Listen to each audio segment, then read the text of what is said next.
FTP நேயர்களுக்கு வணக்கம். இன்று நம்மோடு நேர்காணலுக்காக இணைந்திருக்கிறார் மூத்த அரசியல் விமர்சகர் ரவீந்திரன் துரைசாமி அவர்கள். சார் வணக்கம். வணக்கம் தம்பி.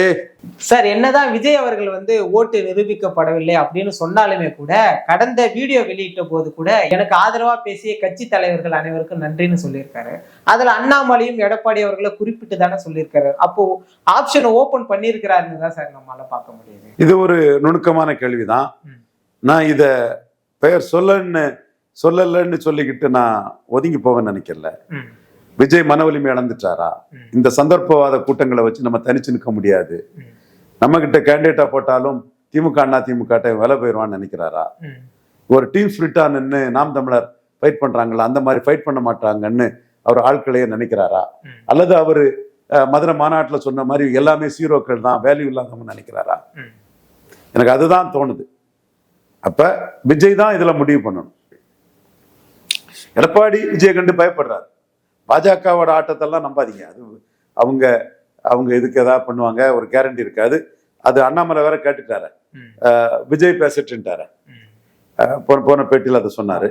நிர்மலா சீதாராமன் ஸ்டாலின் ஆதரவாட்டே போயிட்டார். ஸோ அது விஜய்க்கு புரியாததில்லை, கூட இருக்கக்கூடிய ஜான ஆரோக்கியசாமிக்கும் அது தெரியாததல்ல, புரியாததல்ல. அவர்கள் அறிவார்கள், புரிவார்கள், தெளிவார்கள். அது எனக்கு நம்பிக்கை உண்டு. ஆனா அண்ணாமலை அரசியல்ங்கிறது விஜய அடிச்சியா அல்லது விஜய தூக்கியாங்கிறதுல இன்னைக்குள்ள சூழ்நிலையில விஜய் தனிச்சு நின்னா விஜய தூக்கி, விஜய் எடப்பாடி கூட போனா விஜய் அடிச்சுங்கிறத அவரு தினகரனை ப்ரொஜெக்ட் பண்றது மூலமாட்டே, தினகரனுக்கு முக்கியத்துவம் கொடுக்கறது மூலமாட்டே அண்ணாமலை காட்டிட்டாரு.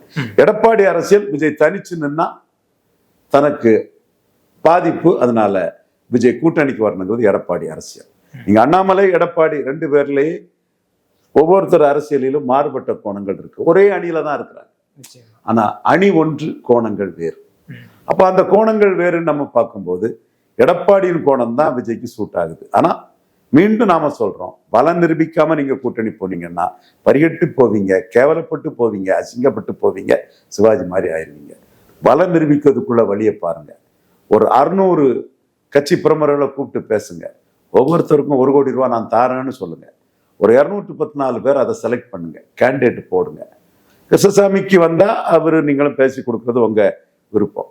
அப்படி கேண்டிடேட் போட்டு நின்று அதுல ஒரு ஓட்டு வந்து அதுதான் உங்களை மதிப்பை கூட்டுமே தவிர மற்றபடி நீங்க மற்ற ஒரு பல நிரூபிக்காம கூட்டணிக்கு போனா அது உங்களை ரொம்ப மோசமாக்கிறோம்.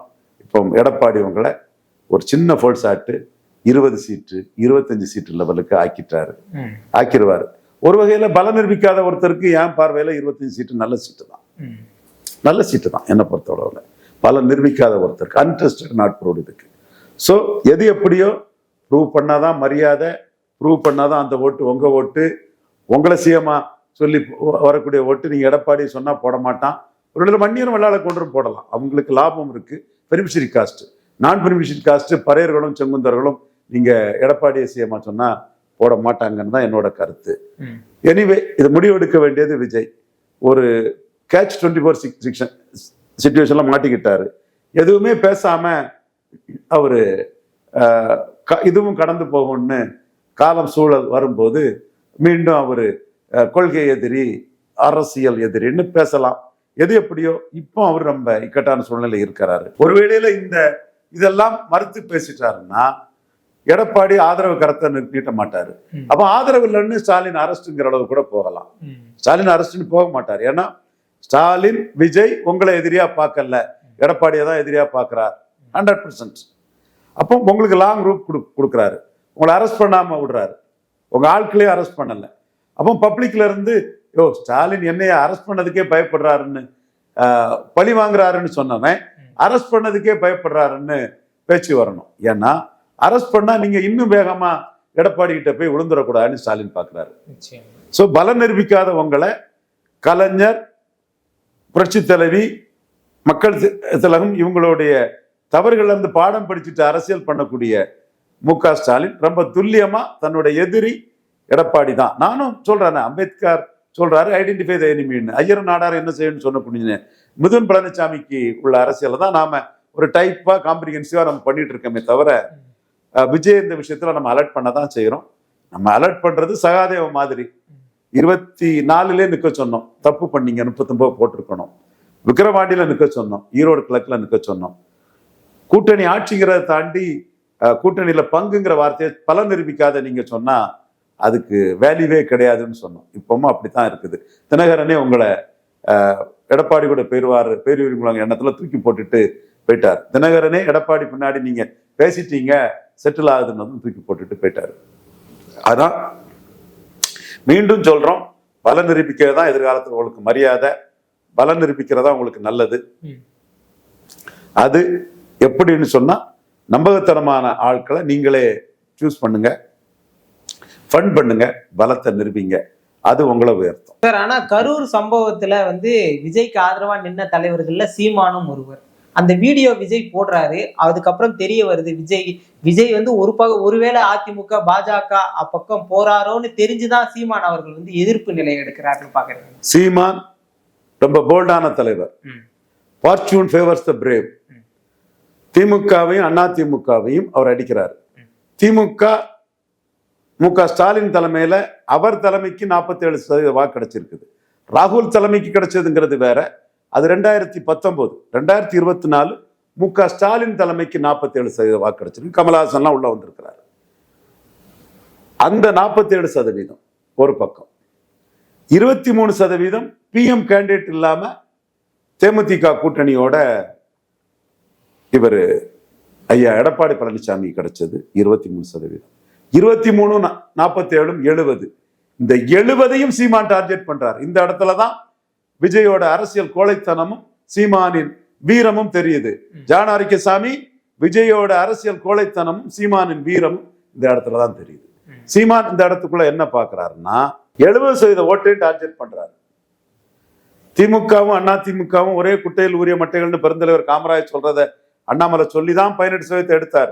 அதையும் சீமான் சொல்றது மட்டுமில்லாம திமுகவும் அண்ணா திமுகவும் காங்கிரஸ் பாஜகவின் ஊதுகுழல்கள், ஒட்டுண்ணிகள், தொங்கு சதைகள்னு ரொம்ப கடுமையா அந்த 70% ஓட்டர்ஸையும் டார்கெட் பண்றாரு. நீ ஏன் பாஜக காங்கிரஸுக்கு கைக்கூலி ஆட்டு ஏவல் ஆட்களா போகக்கூடிய திமுக அண்ணா திமுகவுக்கு 70% பேர் ஏன் போடுறன்னு 70% ஓட்டை டார்கெட் பண்றாரு.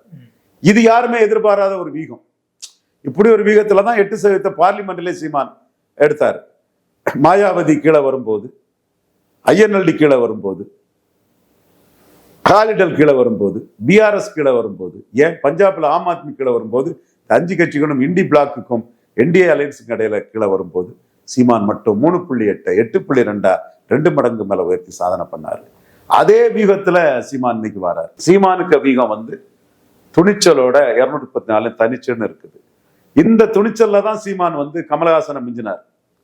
கமலஹாசன் இடைத்தேர்தலில் போட்டி போடல, கமலஹாசன் 214 போடல. தினகரனை சீமான் மிஞ்சினார். தினகரன் இடைத்தேர்தலில் போட்டி போடல, தினகரன் 214 போடல. இப்போ சீமான் 214 போட்டுட்டாரு. இடைத்தேர்தலையும் விக்கிரவாண்டிலையும் ஈரோடு கிழக்கிலையும் போட்டி போட்டு என்டிஏயையும் பலகீனப்படுத்தியிருக்காரு, எடப்பாடியும் பலகீனப்படுத்தியிருக்காரு. இதெல்லாம் உண்மை. கபட வேடதாரிகள் மறைக்கலாம், நான் உண்மையை சொல்றேன். தமிழ் மக்கள் நான் சொல்றது உண்மையா பொய்யாங்கிறத நீங்க புரிஞ்சுக்கிடுங்க. வெப் டிவி நடத்துறவங்க மறைக்கலாம், வாரப்பத்திரிகை நடத்துறவங்க மறைக்கலாம், சர்வே கோஷ்டிகள் மறைக்கலாம், அவ்வளவுமே உண்மை. அப்ப சீமானோட இது விஜய் விஷயம் சீமானுக்கு லாபம், விஜய் கம்பாரிசன் சீமானுக்கு லாபம். நான் சொன்னது இன்னைக்கு நடக்க ஆரம்பிச்சிட்டு. விஜய் இன்னும் தாமதிக்காம தான் பிரைமரி ஃபோர்ஸ்ங்கிறத அனௌன்ஸ் பண்ணது மட்டும் இல்லாம யார் வந்தாலும் வராவிட்டாலும் 214 போடுவோன்னு சொல்லாதான் விஜய்க்கு மரியாதை. Fortune favours the brave. Seeman 5வது முறை தனிச்சு நிற்கிறாரு. பல இஷ்யூஸ், பஞ்சமர் நில மீட்பு, மேல்பாதி அம்மன் ஆலய நுழைவு, பள்ளர்களே பாண்டியர்கள், கல்லு வேணும், இது பிராண்டி விஸ்கி வேண்டாம், இலவசங்கள் நாட்டுக்கு கேடு, பெரியார் மண்ணில் பெரியாரே மண்ணுன்னு மற்றவங்க எடுக்காத பல இஷ்யூஸை எடுத்து 214 நிற்கிறாரு. அப்ப சீமான் கமலஹாசன் கம்பாரிசன் சீமானை உயர்த்தின மாதிரி விஜய் சீமான் கம்பாரிசன் இவன் தாண்டா ஹீரோ, இவன் தாண்டா துணிச்சல் உள்ளவன், எவனே நம்பாம மத்தியில் ஆளக்கூடிய பாஜகவையும் காங்கிரஸையும் அடிச்சு துணிச்சலா நிற்கிறாங்கிற ஒரு இமேஜ் சீமானுக்கு கொடுக்கும். அது விஜய் சீமான போட்டியாளரா கருதலன்னு தான் சொல்றாரு, பட் சிங்கோன்னு தான் சொல்றாரு. ஆனா இன்னைக்கு அவரை ஒரு சபார்டினேட் போல்சாட்டு மடக்கி பார்க்கலான்னு எடப்பாடி நினைக்கிறாரு.